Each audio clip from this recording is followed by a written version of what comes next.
Welcome to Innovate presents Entrepreneurs in Tech. Today, we're delighted to have our guest, Paul B. Felix. Paul, pleasure to have you on the show. Who It's is a pleasure to be the here. absolutely who is the founder and managing partner at LeapFrog BI. Paul, thank you for joining us. If you don't mind, give us a quick introduction and a bit of insight and background before we dive into it about yourself. Sure. Yeah, happy to. It's a pleasure to be here. Like you said, my name's Paul. I'm the managing partner at LeapFrog BI. We call ourselves a managed analytics firm.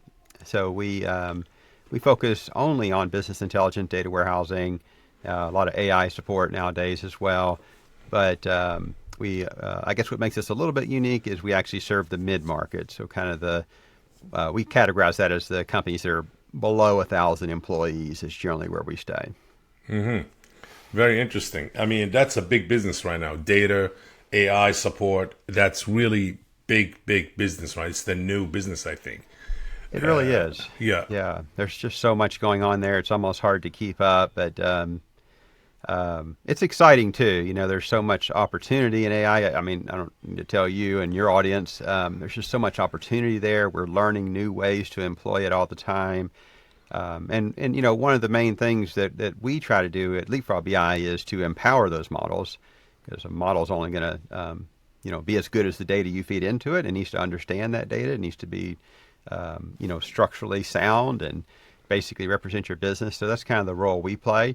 But we also get involved in some of the helping the strategic side. So trying to figure out, well, what type of AI can we employ for our clients that might actually add value? That's at the end of the day, it's what it's all about, Bob. It's trying to find a way to add value. So let's talk about what do you guys specialize in and what's the process. So a client comes to you with 500 employees. You said anybody less than 1,000, up to 1,000, employees comes into you and say, hey, we want to transition to AI, the whole operation.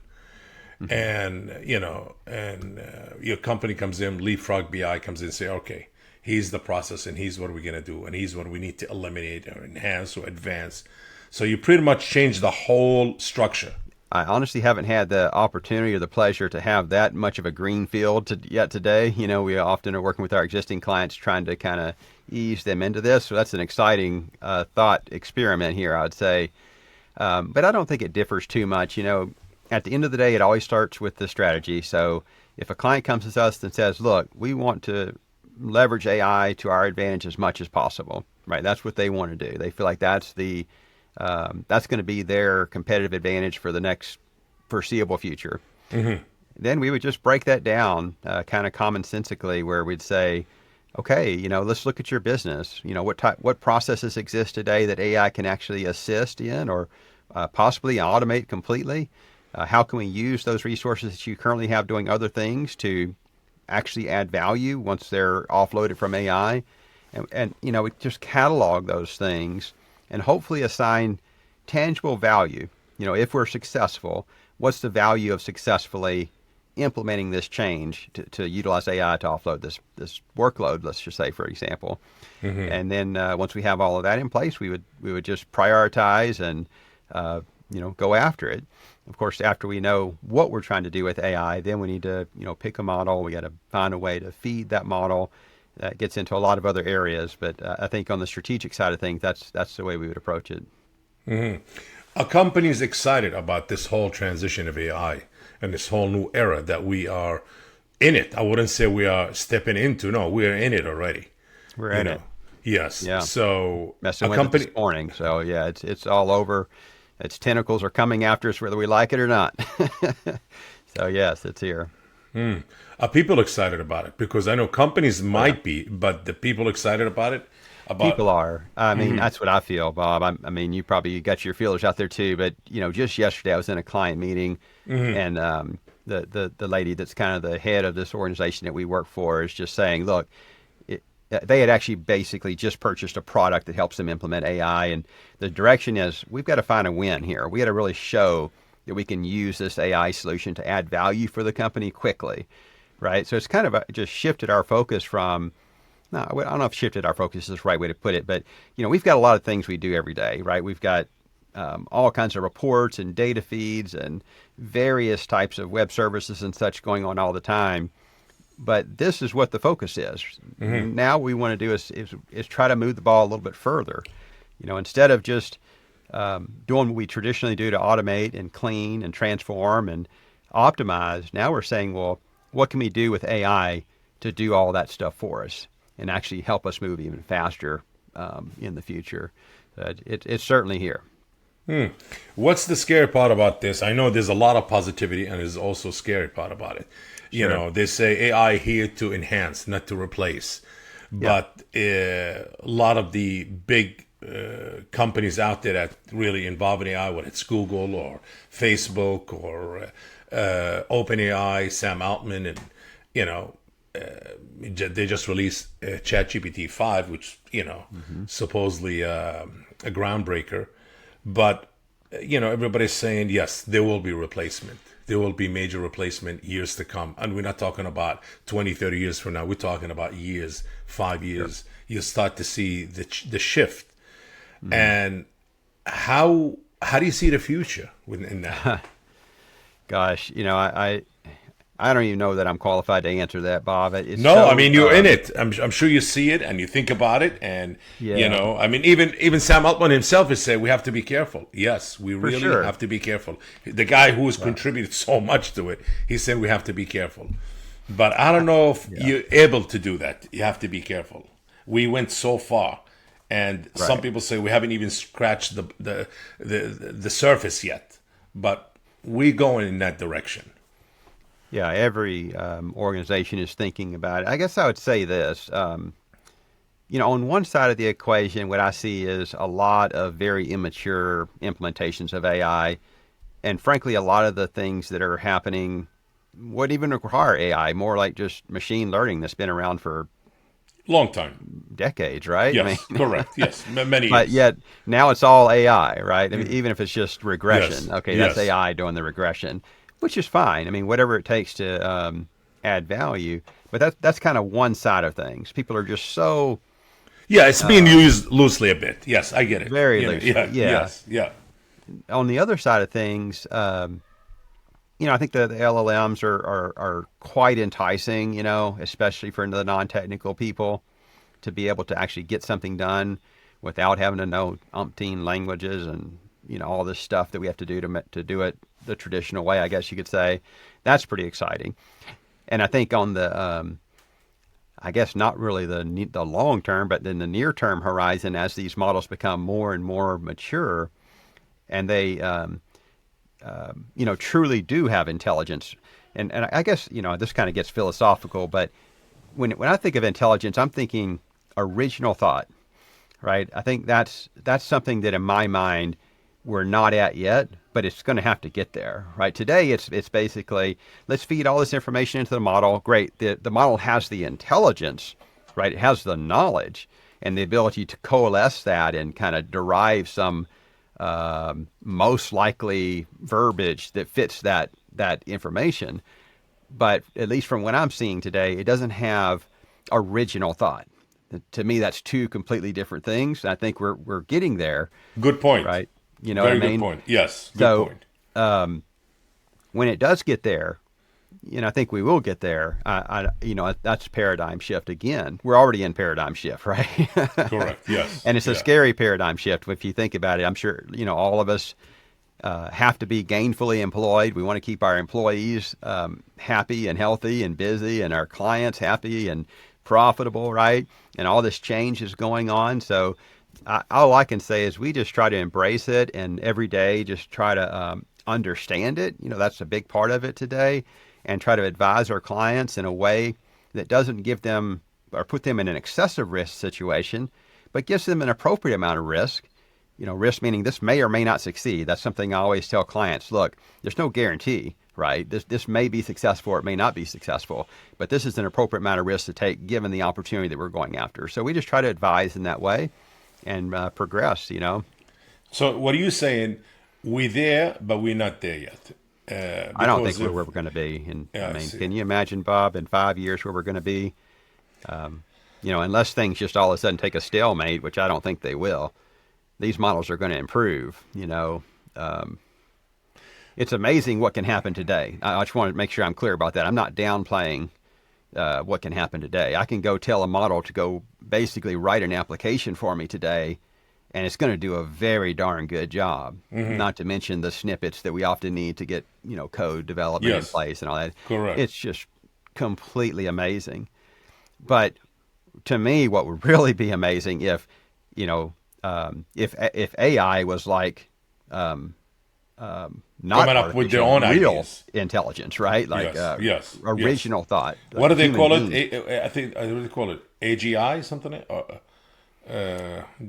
Is that what it is? AIG or You're talking about like general AI? yes, yes, Yeah, yeah. generative AI, is that what it's called? No, no, general AI, artificial intelligent general intelligent artificial general intelligence, where AI really kind of does what you're talking about, where it comes up with Yeah. its own idea, it starts to innovate, which is, I think it's there. I heard an interview the other day where it says that they would try to shut down one AI, and it kind of find a way to survive and to go against. Wow. So You mean it actually happened? That AI yes, did that? yes, Wow. I yes. haven't seen that. So That's pretty cool. yeah, so I'm like, okay, we kind of there already. And I mean, there's the first AI school in Austin, actually. I heard about it over the weekend, and I was shocked, surprised.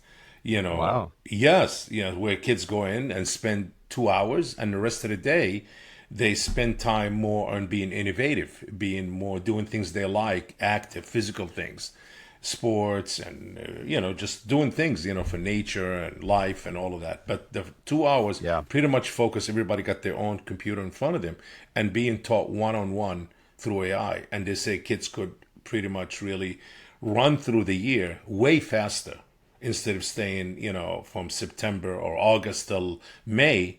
Probably in few months, by 4 months, they're done. By December, Wow. the year's over. Yeah, yeah. That's pretty amazing. And it's in Austin. Look it up. Absolutely, I first didn't high even know school. that. They I'm have going one to in look that Austin. up. They have one in Florida, I think, or Miami, and a couple of other places. They already have like 4 or 5 branches of it. Yeah, Wow. 40K I a mean, month, a year, 40K a year per child. oh, wow. Yeah, yeah, yeah. Well, I mean, it's probably money well spent, frankly. It just, this one's not going away, I don't think. Where No. AI is here to stay, and people that understand it, know how to leverage it, are going to be in demand. So it makes a lot of sense to focus on that, especially the people starting up today or starting their careers early today. Well, China supposedly. This is a subject that I'm extremely fascinated about, as you see. I'm always Yeah. researching, I'm always looking, and I love it because I know it's the future. And it's a bit scary, but it's interesting to see how far we go with it to really enhance our lives, humanity, for better, not for worse, not Yeah. for greed, for better. Right. But you know how that goes. So Yeah. supposedly in China, there's the first AI robotic,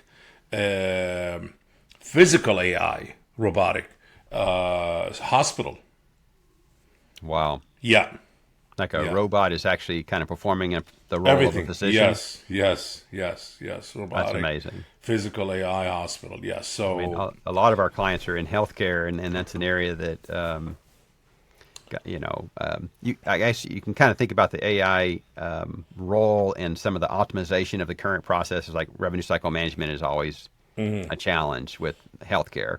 So yeah, maybe we can use AI to do little things like making sure claims are clean and making sure, some type of maybe intake automation or little things. But now you're talking about a whole different thing. Now you're talking about how can we actually use AI, through like what you're talking about, a robot. I haven't read the story, but that's pretty amazing. Obviously, providers are the biggest cost when it comes to healthcare.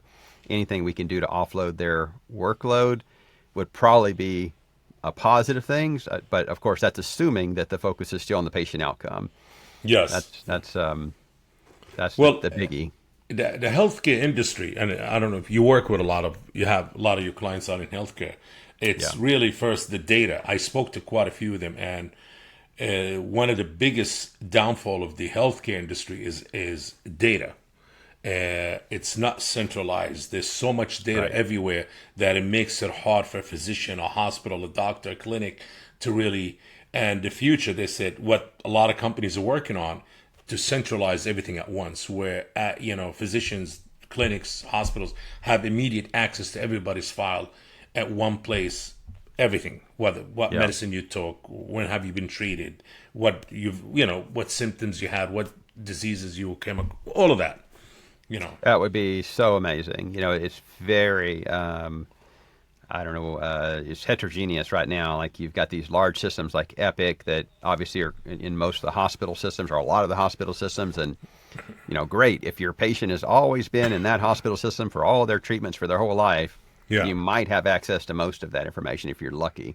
But that's not the way it works. You go to a clinic, you're on Athena, you go to another clinic, you're on NextGen, and now you end up with this ridiculously complicated situation, which really just puts the onus on the patient. I was actually talking to my wife, Amy, about this just the other day, and she said something like, I don't know exactly, but basically, as a patient, you have to be advocating for yourself. Basically, you got to ask the clinician, give me the documents related to this visit, and then you need to basically store those hard copies. That's kind of the archaic system I feel like we're in today. If you're really going to have all of your history and not risk losing it, that's what you have to do. Sometimes these systems get bought by another system and they do a migration, and oops, we don't have access to your information anymore. It's just not good at all. Now all that history gets lost. So I hear you. I mean, that would be a huge thing if we had a standardized way of centralizing this healthcare information. Think about the AI potential there. Think about all of the diagnosis and outcomes, and basically you could do clinical trials just on this data, this wealth of data, if you Should could be actually though. traverse it, right? It should be. It really should be. Yeah, you should be able to. Yeah. Yeah. And there's And some systems that are kind of, like I know a little bit about the history of Epic, and that's kind of one of the things they've been into is the ability to kind of make this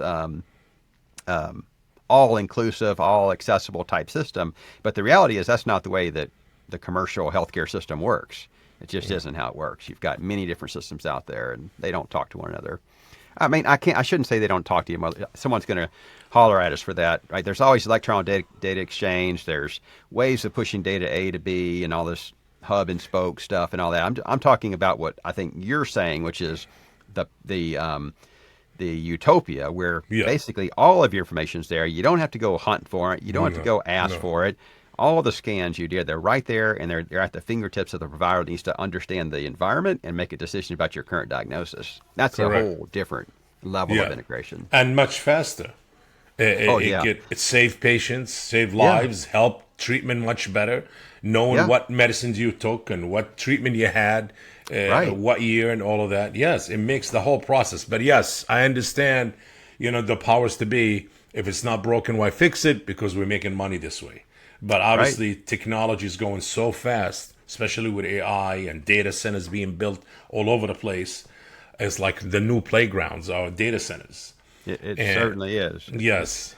I mean, I could be more on the AI bandwagon here. There's a lot of hopeful things there, but I think you also mentioned earlier there's some scary things there as well.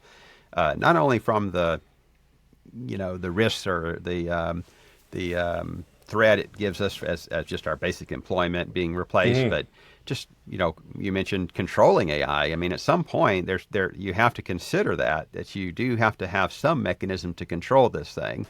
It's going to be difficult. Yeah, how are you actually going to do that? It's going to reboot itself if it's able to reboot itself and connect. Right. Oof. Exactly. And then we have a lot of challenges, like we got geopolitical challenges of countries working together. We got different motivations with corporate or private motivations, and we got there's just a lot of things that they're kind of overwhelming to reconcile that and say, well, how is this actually all going to work out? Well, I mean, I look at Meta and how much money they're investing in the actual talent itself. Yeah. Human intelligence. They're investing major money, a couple of $100 million for a 4-year contract, a signing bonus.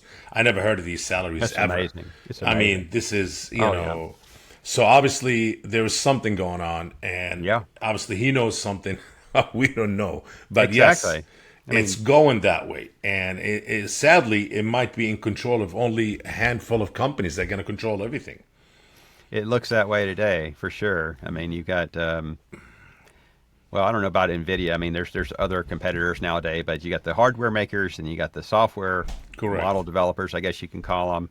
They are totally in control today. Yes. But then, they're running up against power challenges. You've got that problem. What was that? I forgot what it was. There was some nuclear facility they're going to restart. You might have heard about that out on I think so. Is that the one was in like New York area, I think, on the island there. They had shut was it down. They were going to restart it, I think. yeah. Anyway, I don't know why I said that, but there's just a lot of challenges. But I agree, it's still in very, very few hands. And I'm talking about the actual intellectual property is in very. All of us have access to models to utilize those models, Yeah, right? but we don't That's own those different. models. That model's controlled. That model, yeah, that's not our model. Yeah, Yeah. yeah. I It's mean, even like in we're kind of in the Microsoft ecosystem. We use Copilot a lot, and works wonderfully, right? But I don't have any control over that model outside it, of the little configurations and things that they make available to us. it's similar to mobile companies. There's only a handful of them. You join either this Yeah. one or that one or this one. It's the same Nowadays, thing. what is Yeah. you've got basically three, right? You got Yeah. Verizon, T-Mobile, and And AT&T. AT&T. That's it. And, yep, and then you Yeah. got Orange is Starlink. overseas. Or Starlink, yes. And Yeah, Orange is overseas, yeah. In yeah, Europe. it's exciting times. Well, let's talk about you, my friend, Paul. You're Okay, an interesting silent entrepreneur, I will call it. The okay, silent, I love your setup, your mobile office. I seen it physically. Would love if you right. had the interview there, but I can tell the audience what it's all about. The truck that you built, it's powered. It's love the whole setup you did with the batteries and the. You know what? You tell us about it. How the Sure. I idea mean, came about and the whole thing, because you travel all over the country. You do a lot of meetings in the truck or your mobile van, mobile office, and exactly. you have your satellite. You have everything. Tell us It's more. pretty Tell us much this it. whole thing. I think Yeah. you capped it up there. I just would add that we are a small business at LeapFrog BI, but I still feel like it's still needed to have human contact, especially with your clients. You need to have some face time with your clients. And I don't really enjoy spending the day flying and all the logistics involved with that. I prefer to just go somewhere, maybe make a round trip around part of the U.S. or something, and basically be more flexible. Maybe see a few nice things along the way. So that's why I set the van up is to be able to work from there comfortably, have reliable connectivity, but still be able to get out there and visit with clients whenever I need to without having to worry about it. So it works really good. How much power do you need to power the whole thing? Your Uh, computer, your satellite, your internet. You have so much there. Yeah, it's not too bad really. I don't know what like the wattage draw typically is, but I've got a 10K lithium power bank. That's my battery bank, and then I've got about a kilowatt on the roof of a solar array. So I could probably spend another hour talking about this, Bob. You The get me whole started, but the whole roof is the whole roof would yeah, have this on. Yeah, okay, the the whole sun. roof is I call it an attic. It's basically like a little area on top of the van. This is a Yeah, 2019 for your listeners. This is like a 2019 Sprinter van. Basically, it was a cargo van that I converted. So on the top of it, I've got this attic area. It's maybe about a foot high, and on top of that attic is a solar array. And the solar. Yeah, solar array is on linear actuators, so it tilts up so I can point it toward the sun and get more power that way. So generally, I can pull in if I just leave the solar array flat, and let's just say it's not the dead of winter. I'm not up north in Alaska or something. On a normal day, I might be able to collect about 5 or 6 or maybe 7 kilowatts from that. And then if I tilt it, I can usually double that. But sometimes it just depends. Sometimes if you're driving across a hot part of the country and you're running the internal AC and you're just using a lot of power, I may also I can plug in right if I need to, or the engine of the van is also running the alternator. I've got that hooked up where it can charge the batteries as well. So there's plenty of ways to get power.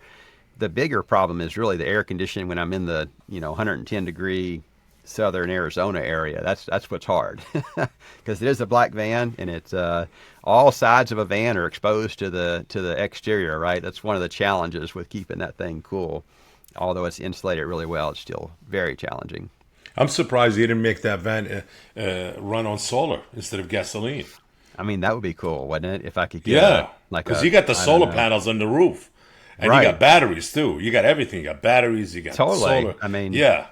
nowadays that's more possible. Like I was talking to my neighbor, his name's Paul as well, and he was saying he's renting a Denali, electric Denali, on a road trip. He's pulling a little camper trailer. Anyway, I think he said that thing has like a 250 kilowatt battery on it, if I remember. I didn't look it up or anything, but I mean that's another level of storage, right? Are you able to 250. transfer that? I mean, I know you're Oh, handy and you're pretty technical, yeah. with all I the mean, stuff. if you had that battery available, already in a like kind of a modern vehicle, mine's kind of old at this point, Yeah. you should be able to tap into that, and do the same type of thing. Just give it alternate ways of charging, and you'd have that whole big battery bank available there for you, basically, for whatever you want to do, whether it's driving or powering your computer, which is nothing, or powering the internal AC, what have you. Amazing. Yeah. Really amazing. And you just traveling and meeting people and growing the business. I try to. Like the last trip we went on was southern, I guess, southwest United States. It's kind of like down Yeah. through Yes. I-10, out California, up to LA, up to Wyoming, kind of a big loop like that. And I just try to, well, I'll tell you what I do. I don't have everything planned out before I leave. Like I don't just say, okay, client, I'm going to be at your site at this time on this day. Instead, we work with these people every day, right? So we know each other very well. So I just let them know, hey, I'm going to be on the road. I'll probably be in your area around this time. I'll hit you up, maybe a few days before I get there. And when I get there, I'd love to go out to dinner or spend the day with you at the office, whatever works best for you. I mean, that usually is a great way to do it.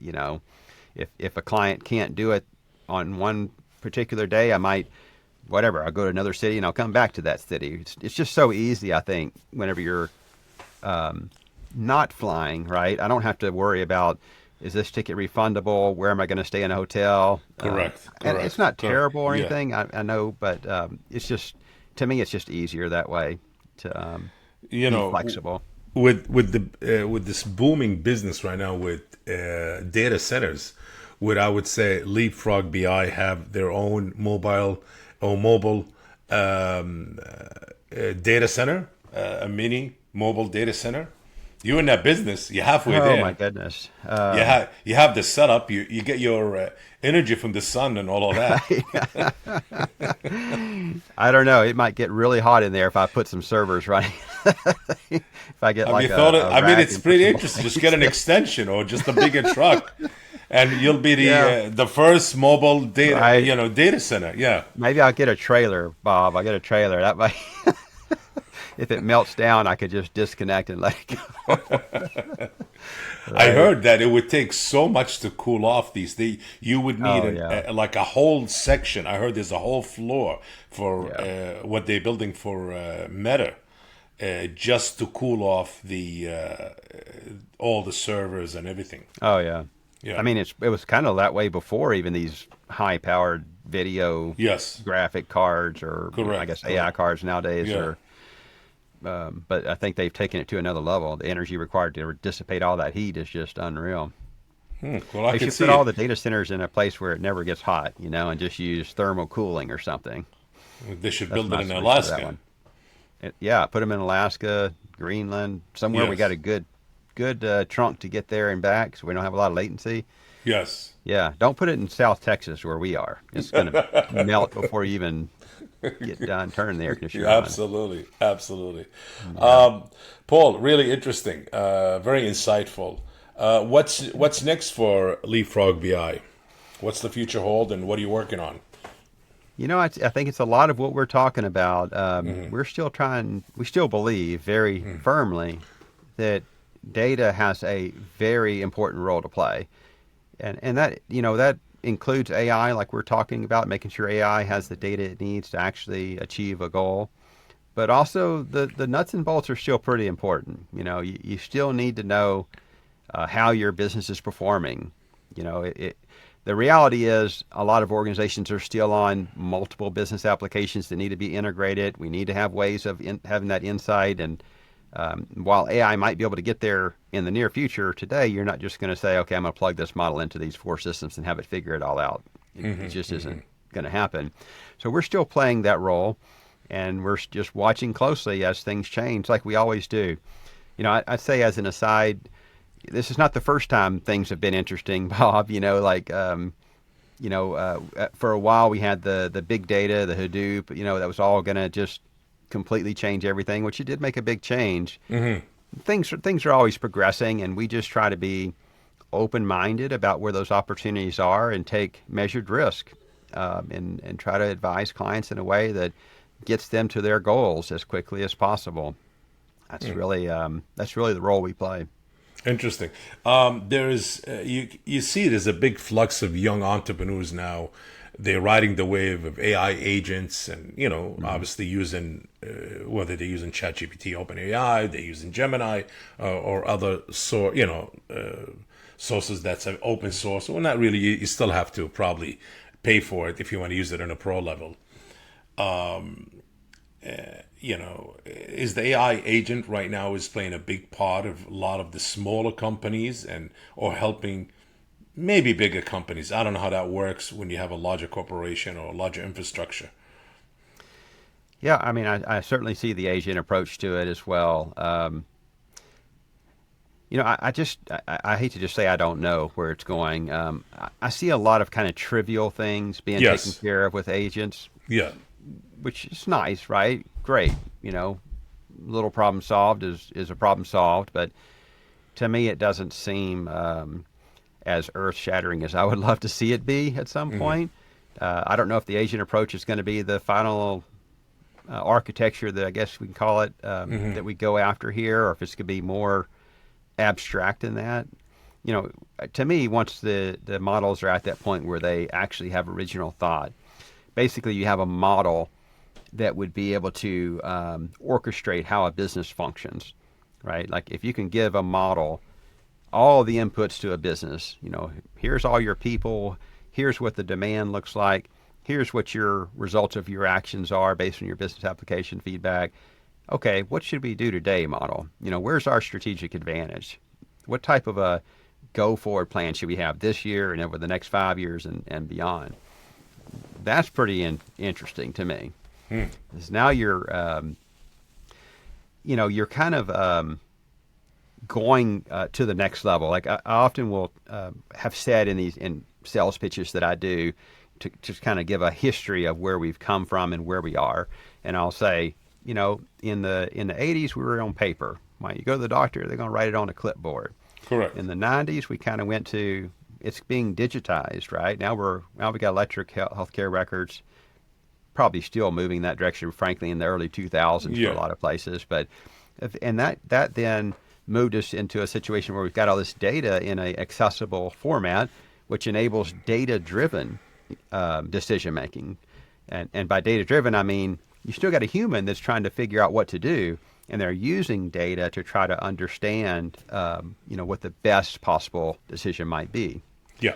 And now we're moving a little beyond that, right? Now we're saying, let AI try to figure out what the questions are, try to figure out what the answers are, and maybe prescribe those actions at some point in the future. I'm not saying we're there completely right now, but that's what I see as the future, the near future might be, is all the way from, we don't even have to ask, we don't have to prompt. We employ an AI engine and let it basically do soup to nuts, just as if a human being was able to do it, but with a lot more intelligence. They got a lot more capacity for knowledge, and hopefully better outcomes. Yes. I mean, what you're saying is true, because I think I saw the interview over the weekend with Sam Altman when he announcing the release of ChatGPT 5, and he said, probably ChatGPT 7 could actually run a country. Exactly what you said. Yeah. Can give him all the information and could literally run a country. I'm like, okay. It's super exciting and scary at the same time. I guess the thing that to me, what comes up is it's not just about facts and figures, right? It's about feelings and emotions and empathy and the soft side of it as well, right? You can't just, or I don't think we would want a black and white type approach to any type of conflict and just say, well, these people are right, these people are wrong, we're going to Yeah. exterminate these people, right? It's Yeah. more of there's got to be some type of empathetical process or human. Maybe it's I don't know if human's even the right word to say anymore, Bob, but some way of taking into consideration, I guess is what I want to say, the actual emotional and I don't know, personal side of this whole thing. You don't want to just make it a computer program that says do A, B, and C, and bam, there we go. Correct. Correct. Well said. Any advice for a lot of these young entrepreneurs right now are rushing into AI, whether they want to study AI and study LLM and study all of that, and or start a business based on AI? And I mean, there's so many, so many. Any advice? Because as you, somebody in that business right now. Well, I'm certainly not an AI expert. I'll say that. We're all learning every day, but I would say in general, anybody that's starting out should just try to learn as much as you possibly can. Obviously, about the rapidly evolving AI models and capabilities, but I wouldn't miss the foundation. There's still a lot that has to be done to empower these models. You've got to be able to the models have to be able to understand what they're looking at, right? To give any type of good recommendation.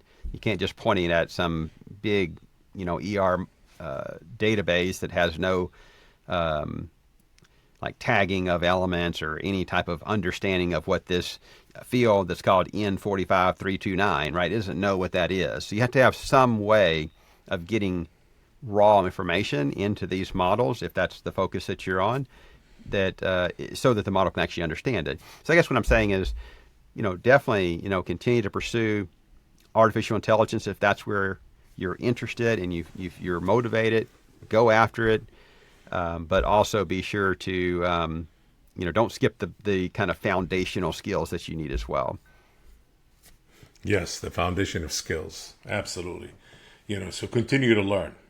Continue to learn. Yeah. Absolutely. Back maybe when you and I started, it was all about, still I guess today SQL was a big language to learn. Back, Yeah. There was Java, there was COBOL, there's all these old languages that still around today. I don't know if I would say that I would go down that road if I was a new person entering the job market today, but you still need to know how to work with data. However you're going to go about it, you still need to understand it. You need to know how these business applications store data. I think you still need to understand it's just some of the basic stuff, like what is an asset database? What is COD normal form? Why do we do things a certain way? What are the risks of doing them a different way? Knowing those things, which I think a lot of the higher education classes probably teach some of those foundational things, I think knowing those can only help someone if they're moving into some of these more cutting edge technologies. Amazing. Well, Paul, I have to say, I could really go on for hours. As I said, I'm really obsessed with AI and advancement in technology and where's it going and where the possibilities it could take us. And if we really, a lot of us using it the proper way yet, or we really not yet, we just kind of using it as we see it. But it's a lot more, I think should take advantage of it maybe more even to better our life and make our life much more advanced. Not just easy. It's not about easy. It's about how can we enhance? How can we go further, faster? Where we can focus our attention and let AI help us to get to a certain level, and our attention focused on being more creative, being more, how should I say, come up with new ideas. Right. Yeah. Let humans do what they're good at. Yeah. And offload some of these things that maybe can be offloaded. Yes. Not completely different from moving from the horse and carriage to a car, right? It's like things are always changing all the time. We just got to Correct. figure out, who's going to be, you're not going to be shoeing horses anymore. That's probably going to go away, although that happens a little bit, especially, as you know, my sister Nancy, she's Yes. probably all into that, but you might have to be a mechanic now, right? Well, self-driving cars are coming. You know that. Well, yeah, there you go. That's inevitable. It's coming with time. Even It further definitely. along than my analogy. Yes. Paul, definitely a pleasure having you on Entrepreneurs in Tech. It's very insightful and interesting and motivating, I would say, and inspiring. Well, thank you. Absolutely. Thank you again. Be sure to follow us on our social media. And till next time, I would say keep innovating, stay curious, and learn. As Paul said, always learn the basic skills and other skills in order for you to really understand AI, what's AI all about. But definitely we are in it, for sure. Yes, sir. Absolutely. Yes. Thank you so much for the opportunity, Bob. Look Paul, forward to my talking to you pleasure. again. Absolutely. It was a pleasure talking to you, sir. Great. All right. Take care. If you enjoyed today's episode, make sure to share. Innovate presents Entrepreneurs in Tech podcast. And if you're joining us on YouTube, please like this video and subscribe to the channel. Until next time.